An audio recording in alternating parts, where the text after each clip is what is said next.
예, 안녕하십니까. 오늘 이 시간은 성경의 맥과 원리 강론 제3부 제1장을 다뤄보겠습니다. 제3부는 시대 구분인데요. 성경의 역사를 통치와 경영의 원리로 조망하는 것입니다. 하나님의 통치와 경영을 원리가 어떻게 시대별로 차이가 나는지, 특징이 뭔지 이런 걸 다뤄보는 시간입니다. 시대 구분인데요.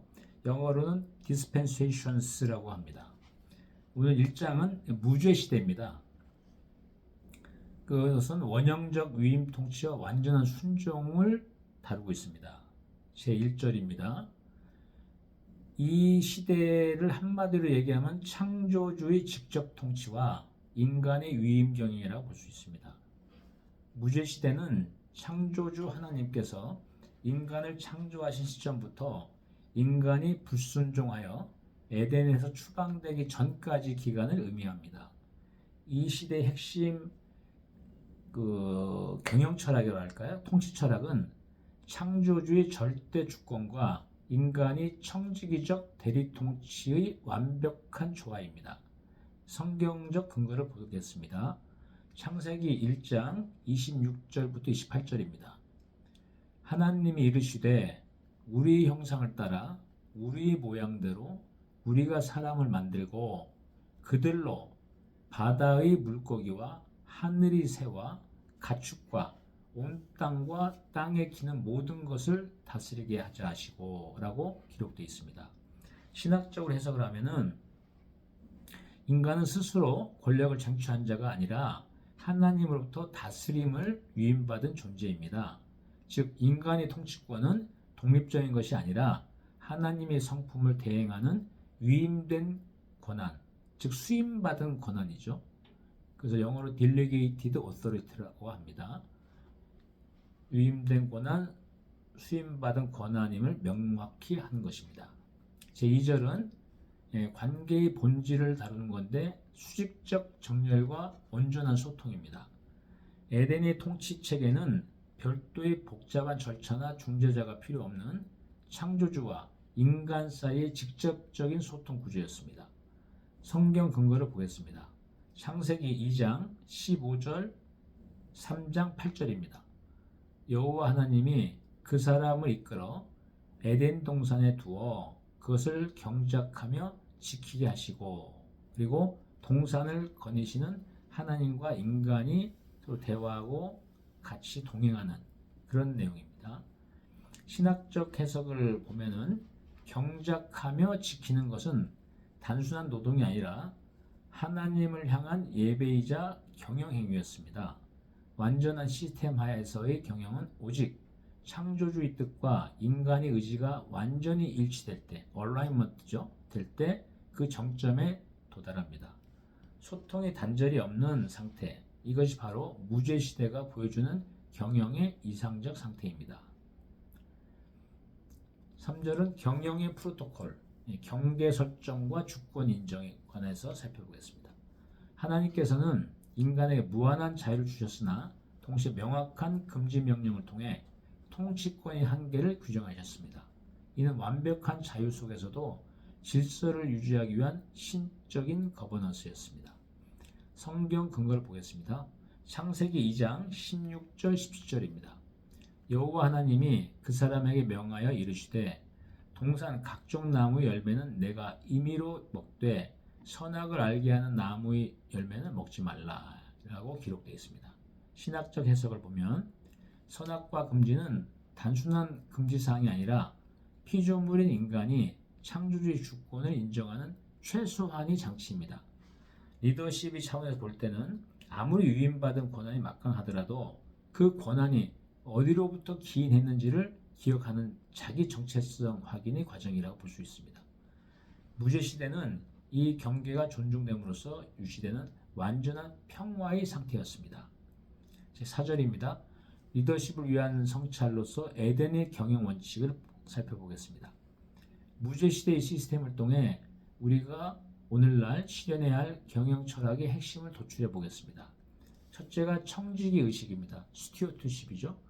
모든 자산은 경영자의 개인적 소유를 넘어 하나님의 뜻을 이 땅에 구현하기 위해 위임받은 경영의 영역임을 명확히 하는 것입니다. 두 번째는 본질적 소통입니다. 커뮤니케이션이죠.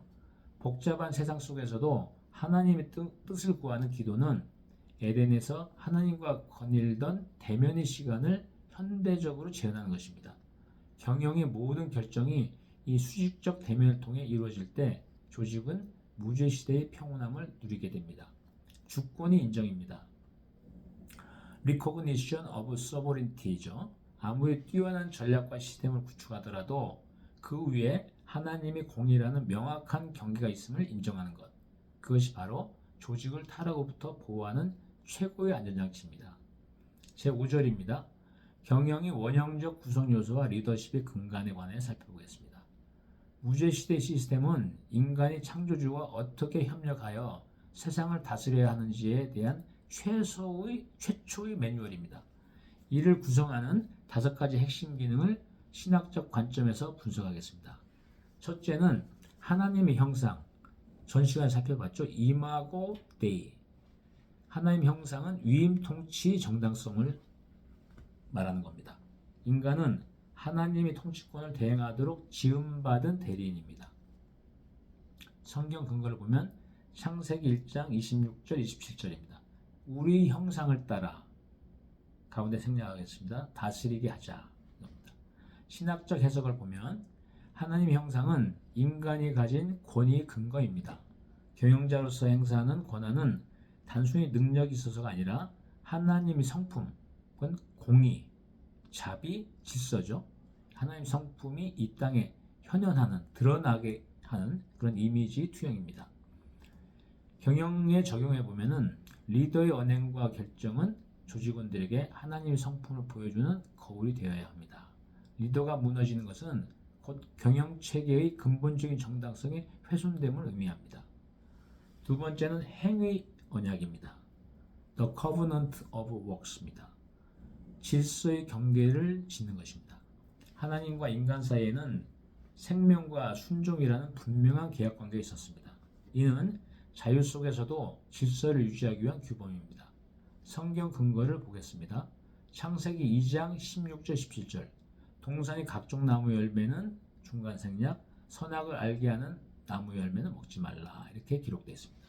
신학적 해석을 보면 자유에는 반드시 책임이 따릅니다. 무제한의 자유는 방종이 되지만 하나님이 설정하신 경계 안에서의 자유는 창조적 잠재력을 극대화합니다. 선악과는 하나님 경영의 최종 의사결정권자이심을, 즉 하나님께서 이 모든 통치와 경영의 최종 의사결정자임을 확인하는 표지입니다. 경영에 한번 적용해 보겠습니다. 조직의 모든 성장은 철저한 원칙 안에서 이루어져야 합니다. 경영자가 원칙을 지키는 것은 타협이 아니라 조직을 생명의 길로 인도하는 필수 조건입니다. 세 번째는 노동의 신선함입니다. 영어는 The Mandate of Labor입니다. 섬김이 경영입니다. 타락 이전의 경작과 지킴은 고통이 아닌 예배이자 즐거움이었습니다. 성경 근거를 보겠습니다. 창세기 2장 15절. 에덴 동산에 두어 그것을 경작하며 지키게 하시고, 이렇게 기록되어 있습니다. 신학적으로 해석해 보면 노동은 저주가 아니라 하나님의 사역에 동참하는 영광스러운 특권입니다. 에덴에서의 경영은 착취가 아니라 피조물을 돌보고 가꾸는 지속 가능한 관리, preservation입니다. 경영에 적용해 보면 리더의 일은 성과를 짜내는 것이 아니라 조직이라는 생태계를 돌보고 구성원들이 잠재력을 경작하여 열매를 맺게 하는 것이라고 볼 수 있습니다. 네 번째는 안식의 리듬입니다. 전적인 신뢰의 선포죠. 하나님은 일을 완성하신 후 안식하셨고 인간에게도 그 안식을 요구하셨습니다. 성경 근거를 보겠습니다. 창세기 2장 2절부터 3절입니다. 일곱째 날에 그가 하시던 모든 일을 그치고, 중간 생략합니다. 복되게 하사 거룩하게 하셨으니 라고 기록되어 있습니다. 신학적으로 해석해 보면은 안식은 능력의 한계를 인정하는 행위가 아니라 세상의 주권이 인간의 손이 아닌 하나님의 손에 있음을 고백하는 가장 강력한 리더십의 행위입니다. 스스로 멈출 줄 아는 자만이 하나님의 경영에 참여할 자격이 있습니다. 경영에 적용해 보겠습니다. 아무리 급박한 상황일지라도 경영자가 안식을 통해 힘의 근원을 하나님께로 돌릴 때 조직은 참된 평안과 질서를 유지합니다. 쉼은 낭비가 아니라 미래를 준비한 지혜입니다. 다섯 번째는 관계연합입니다. 보완적 리더십이죠. 인간은 홀로 통치하지 않도록 서로를 돕는 그런 관계 속에서 다스리도록 창조되었습니다. 성경 근거를 보겠습니다. 창세기 2장 18절, 23절에서 24절입니다. 하와를 돕는 배필로서 창조하시고요. 둘이 한 몸을 이룰지어다 이렇게 기록되어 있습니다. 신학적 해석을 보면은 리더십은 독점적이 아니라 보완적입니다. 하와는 아담의 부족함을 채우는 동역자였습니다. 경영 환경에서도 리더와 조력자는 서로 다른 기능을 수행하며 하나의 목적을 향해 나아갑니다.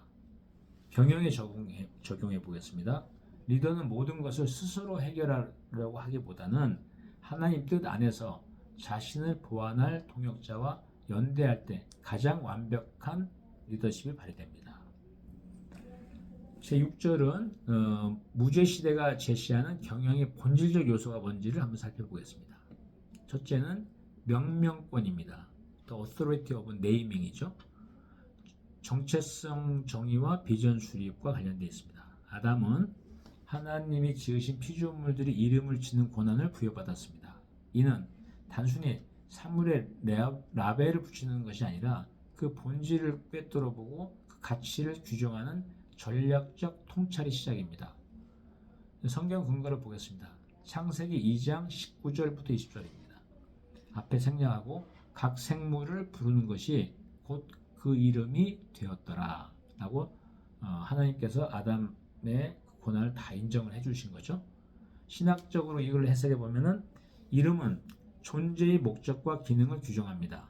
하나님께서 위임하신 명명권은 리더가 조직의 비전, 상품의 가치, 그리고 시대의 흐름을 정의하는 창조적 지적권을 가졌음을 의미합니다.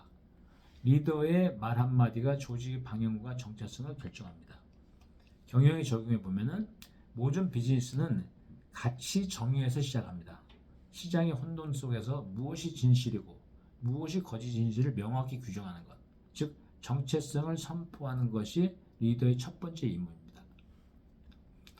두 번째는 임재의 현존, the presence of God이죠. 경영 환경의 투명성과 관련됩니다. 에덴에서 하나님은 동산을 거니셨습니다. 창세기 3장 8절에 나옵니다. 이는 경영 현장에 하나님이 함께 하신다는 인식, 즉 최고 의사결정권자와 24시간 실시간 소통 상태를 의미합니다. 성경 근거를 보겠습니다.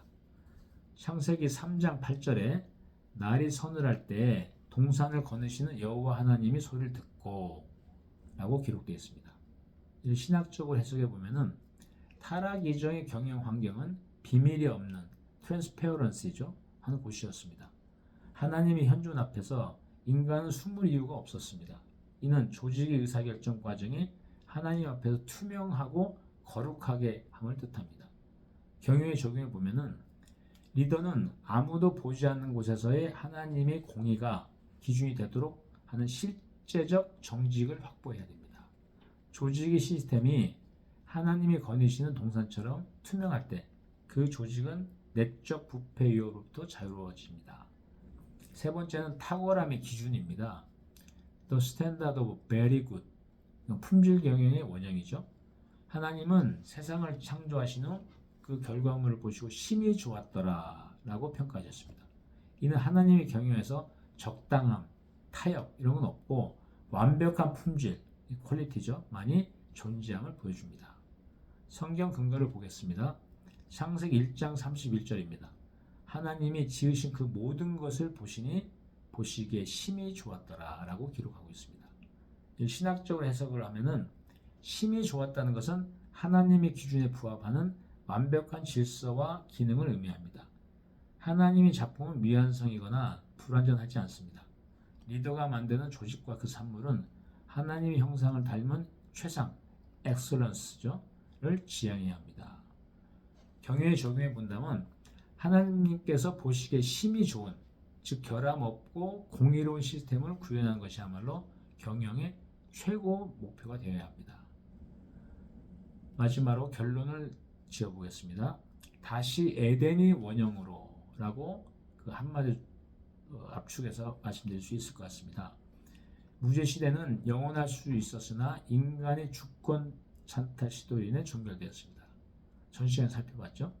우리가 지향하는 하나님의 공의를 실현하는 방식은 타락 이전의 에덴이 가졌던 하나님의 뜻과 통치자 행위가 일치한 상태를 지향합니다. 경영 현장이 단순히 성과를 내는 곳을 넘어서 하나님의 질서와 창조주의 통치권이 매 순간 확인되는 에덴적인 거버넌스를 회복하기를 기도합니다. 다음은 성경의 맥과 원리 강론 제3부 제2장에서 뵙겠습니다. 아멘.